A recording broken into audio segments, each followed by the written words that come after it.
Ashama harka fuunee jaalatamtoonni fi kabajamtoonni hordoftoonni seenaatuuf nageenyi koo kan jaalalaa kabajaa iddoo isin jirtan hundatti isin haa qabu. Hadda viidiyoo biraa qabadhee isinii deebi'ee jira. Viidiyoon hadda qabadhee isinii deebi'e ka ijoolleen baay'een isaanii rakkina keessan naan gahan jechuudha. Wantoota garaagaraa rakkootu irra gaha. Isaan kan irra gahe immoo isaan isinirra kan geenye jedhee dhaamsa tokko tokko isinii dabarsuuf dhufe jechuudha. Akkuma waliigalaatti dhagahee achuma zim jechuun isin biraan gahuutu caala jedheeti jechuudha.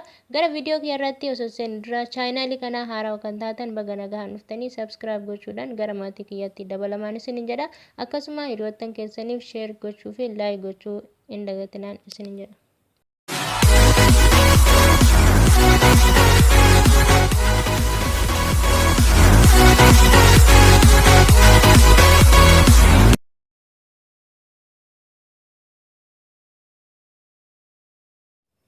Ishii obboleeyyan kiyya ka viidiyoo kiyya ka harratti seena ijoollee lamatu rakkina akkanaa kana wal qabsiisee naan gahe jechuudha. Lamaan keessaa takka Dubaay yoo jiraatu takka mootiyyuu Kuweetii keessa jiraattidha jechuudha. Hundi keessanuu ijoollee ta'an lamaan irraa barachuu qabdan jechuudha. Innis maali warri karaa Black Marketiitiin birri keessan isinii ergine jedhanii isinirraa fuudhan jechuudha. Osoo isaan birri isaanii isiniin ergin dura isin birri keessan amantanii itti kennuu hin qabdan jechuudha. Tanaan dura isinitti dabarseen jira viidiyoo tana fakkaattu dubartiirraa akka itti ishiin gowwoomsitee birri nyaatte jechuudha. Ishiin as biyya kana keessa Beeruutii keessa garuu wal fakkaatuma dubbii kana obboleettiin teenya kan biyya Kuweet keessa jiraattu jechuudha. Dinaara 500 akkasitti dhabdee jirtu jechuudha. Dinaara 500 jechuun immoo baay'ee guddaadha. Xiqqaa isinitti fakkaatanii dinaara Kuweet jechuudha. Baay'ee guddaadha achitti. Kanaaf mucayyoon tuni baay'ee boosseeti kan ishiin naan geesse. Maaliif ishiin dhabdee jirti garuu fakkaatan na fakkaatu yookaan immoo nama amaneetiin naayisi ila anu asirratti waan inni isin hin jedhu mucaan kun duraan yeroo birri nurraa fuudhanii nu ergan birri keenyuma itti kennaa turre. Keenyuma itti kennine nagahaan nu galchaa ture. Amma garuu asiqee anarraa himiti ana wajjin goddanyaa kee wajjin nama sadirraa birrii fuudhee achuma moobaayila nu jala cufate yeroo duraa nu galchite lakkoofsa nu cheekii wayiin kennamaafi cheekii san nu ergi warra gaafanna jennee yoo nu gaafannu sagalee keenyatti deebi'ee hin laalle san booda mootiyyuu silkii bilookii nurraa godhe jetteeti kan ishiin biraan geesse jechuudha. Tanaan dura garuu waggaa dheeraa dura isumatu nu ergaa ture. Hadda garuu deebi'ee akkanatti nu shawwadee jiraadha kan ishiin naan geesse jechuudha. Abbaa feetanii yoo amantan amma yeroon akka duraanitti miti baay'ee jijjiiramee jira. Baay'ee jijjiirama guddaatu jira. Sababa dhibee kanaan ta'u namni fe'ee amanamaan hin jiru jechuudha addunyaa kanarra. Namni fe'eeyyuu amanamaan hin jiru. Keessattuu ganzaba irratti namni amanamaa miti. Jaalatanii biyya ofiitii bahanii biyya Arabaa keessatti shintibeetii Oromaa keessatti qorraan qorratti ho'atti daafqa fi gaxuruurratanii kan fidan namni akkuma argamu birrisiifan erga jechuudhaan hoo kan sirraa nyaatu ta'e baay'ee nama aarsa jechuudha. Obboleeyyan kiyya hundi keessanuu of eeggannoo cimaa gochuu qabdan jechuudha. Obboleettiin teenya kan Kuweet keessa jirtuu fi kan Dubaay keessa jirtullee rakkuma wal fakkaataadha jechuudha kan ishiin na biraan geesse.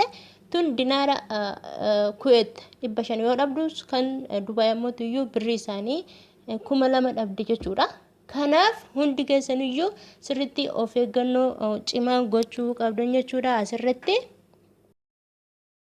Akkanaan isin jedha obboleeyyan kiyya viidiyoo tana hunda keessaniifuu share godha. Yoo namni yeroo ammaa kana karaa baankiitiin yeroo ergannu baay'ee gadi bu'aadha dhuguma waliin guutu jechuudha baay'ee gadi bu'a.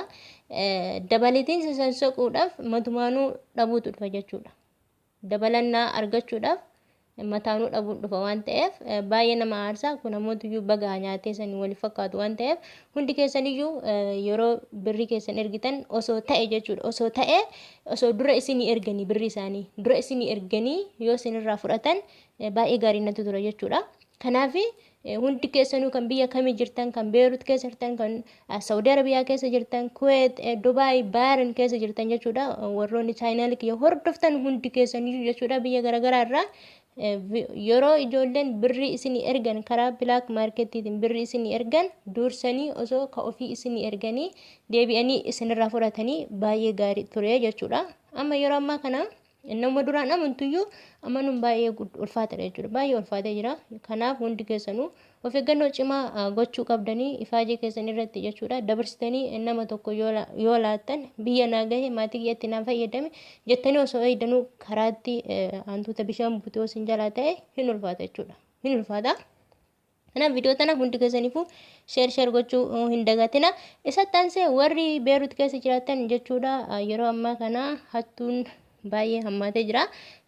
Hundi keessanuu of eeggannoo cimaa gochuu qabdan jechuudha. Yeroo madaamiin keessan akka tasaa gabbaa'u ishii faana barrii keessan gachufachuu qabdanii. Hizbeela ammoo akkuma argitan karaarra baatanii gatuu dhiisuu qabdan jechuudha. Yeroo ammaa kana yeroo hizbeela gattan namoonni akka duraanitti miti. Baay'ee rakkisaa ture jechuudha. Rakkoo garagaraatu nama qunnamuu danda'a. Sababa dhibee kanaatiin wal qabsiisee jechuudha. Beerut keessa immoo waan ta'aa jiru hundi keessanuu ni argitan jechuudha. Kanaaf kanarraallee baay'ee of eeggannoo cimaa gochuu qabdanii. Yaa ta'u malee madaamii keessanuu isinitti himanii akka rakkinni jiru jechuudha. Akka hattuun mana seentus isinitti ni himan jechuudha. Kanaaf isaan isinitti himuurrallee wantoota garagaraarraa sirriitti of eeggachuu qabdan jechuudha. Rakkinni tokko akka karaa keessaniin hin dhufne. Rakkinni karaa keessaniin akka hin dhufne jechuudha. Rakkinni karaa keessaniin hin dhufe baay'ee rakkoo ta'a waan ta'eef jechuudha. Waanuma xiqqoo guddisan waan ta'eef isarraa sirriitti of eeggannoo cimaa gochuu qabdan jechuudha. Wanni Beerut haasa'amee nama keessaa hin dhumu. Walumaa galatti qaamee bakkuma jirtanitti waaqayyo gooftaan isin faana haa jiraatu. Hundaa Osmaan dabarsuu waayyan isiniin jedha.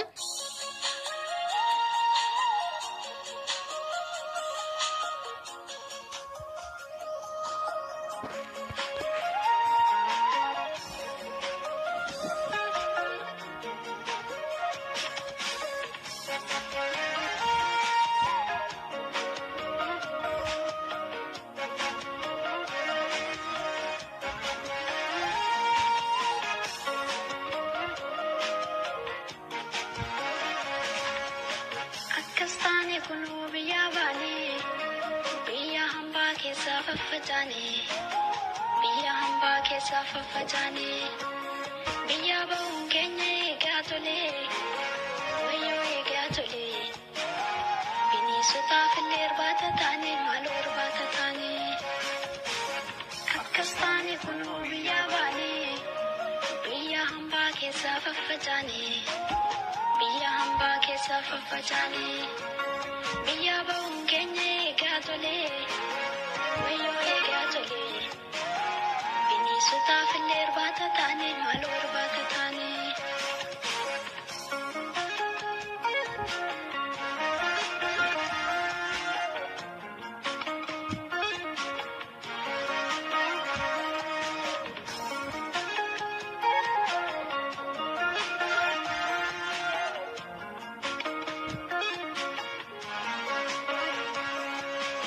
Biya kamna jechuun maluuf godha biyya kamna jechuun maluuf godha erga hin jiraanne biyya keenyarra nu tokko taane biyya kamna jechuun maluuf godha biyya kamna jechuun maluuf godha erga hin jiraanne biyya keenyarra nu tokko taane.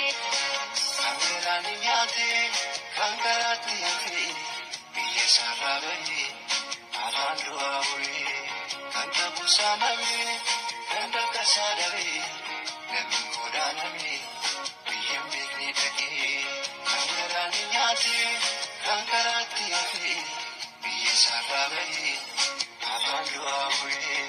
Kanta busamame, kanta kasadare, nami komiidhame, biyya beekni dhaqee.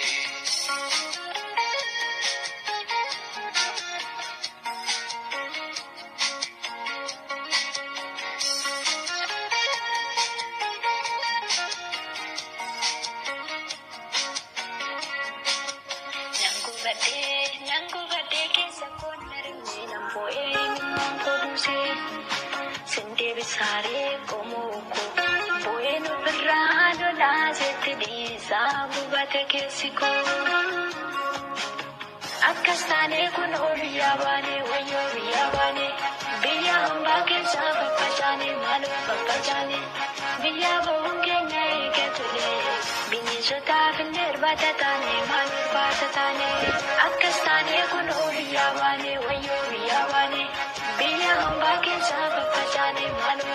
bakkachaane biyya bu'uun keenya eegee ture bineensotaaf illee irbaata taane maal barbaata taane biyya qabnaa jettu maal nuuf godaa'e.